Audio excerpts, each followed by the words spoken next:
Hi everyone, this is S.J. Thomason with Christian-apologist.com. So I came upon a video by Ben Shapiro on his daily show where he interviewed William Lane Craig. William Lane Craig is a very famous religious Christian apologist, and Ben Shapiro is also a very famous Jewish political commentator. In fact, I would say that Ben Shapiro is more famous. He's very well known in politics. And both of them are incredibly bright, and both of them were debating something I find incredibly interesting, God. So I wanted to hear what Ben Shapiro would make of William Lane Craig's arguments about Jesus. So I tuned in, and at about the 25-minute mark, I started hearing some of that. I would highly recommend you take a look at his video. I'm going to have it linked here in the description. So I listened to the video, and of course it starts off with arguments for God. And William Lane Craig is very famous for what's called the cosmological argument for God, which basically states everything that begins to exist has a cause. The universe, which is space, time, and matter, began to exist. Accordingly, the universe has a cause. The cause must be spaceless, timeless, and immaterial, and of course all-powerful and intentional. And because of the intentionality of it, that brings us to one of the monotheistic gods. So the question is now, and this was what was posed to Ben Shapiro, from Ben Shapiro to William Lane Craig, I should say, is how do we get to the JudeoChristian God? So William Lane Craig used pretty good tactics. He said, well, let's first ask the question of, what did Jesus say about himself? What was his self-awareness? And of course, we could go to the 7 I am statements in the book of John, and we could direct people towards that. And you would have a pretty good idea just by reading that Jesus had the idea that, yes, he is God. He is the Son of Man. And he also said something that's also recorded in the book of Mark. So in the book of Mark, when you go there, you see a verse it starts at Mark 14:60. Then the high priest stood up before them and asked Jesus, "Are you not going to answer? What is this testimony that these men are bringing against you?" But Jesus remained silent and gave no answer. Again, the high priest asked him, "Are you the Messiah, the Son of the Blessed One?" "I am," said Jesus, "and you will see the Son of Man sitting at the right hand of the Mighty One and coming on the clouds of heaven." The high priest tore his clothes. "Why do we need any more witnesses?" he asked.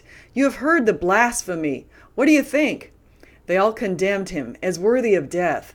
Then some began to spit at him. They blindfolded him, struck him with their fists, and said, "Prophecy!" And the guards took him and beat him. So from that particular verse, we see that Jesus was in a very humble position.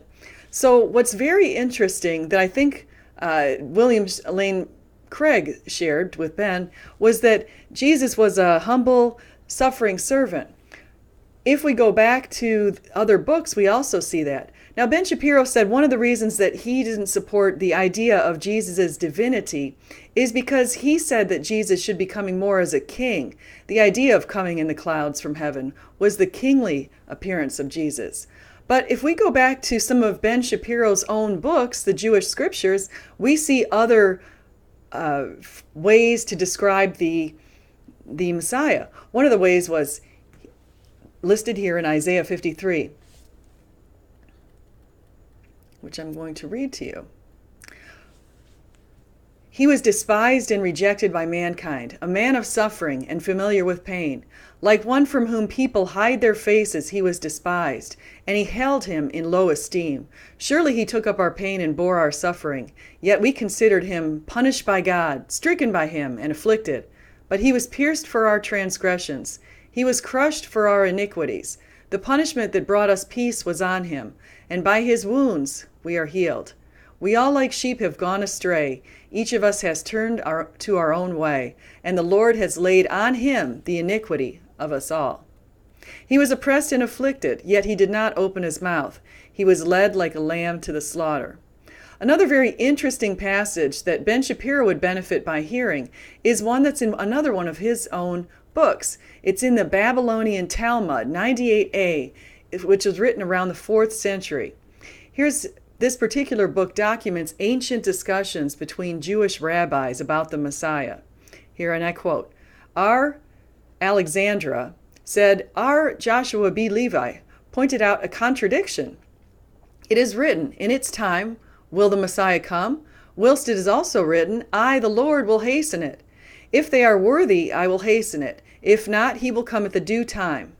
R. Alexandri said, R. Joshua opposed two verses. It is written, one like the Son of Man came with the clouds of heaven, whilst elsewhere is written, Behold thy king come unto thee, lowly and riding upon an ass.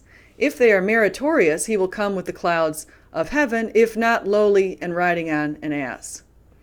He then asked him, When will the Messiah come? Go and ask himself, was his reply. Where is he sitting? At the entrance. And by what sign may I recognize him? He is sitting among the poor lepers. That certainly sounds like Jesus. So we have two ideas with respect to the Messiah that are recorded in the Jewish scriptures and outside of the Jewish scriptures.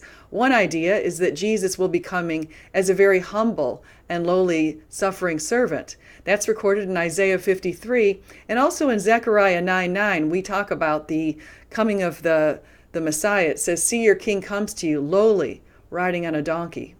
And of course, Palm Sunday, Jesus was lowly and riding on a donkey. And then we also saw the verse that I just mentioned. But then we also see the verses where Jesus is exalted. And those verses come in place when you see the verses that I just mentioned here, and also the idea of Daniel that I mentioned a little bit earlier, Daniel 14:62. So what's going on? Well, Christians posit that Jesus came and Jesus will come again. The idea is he came as a humble servant initially, 2,000 years ago or so, and then he will be coming again, but he will come again in glory to judge the riches, to judge the living and the dead.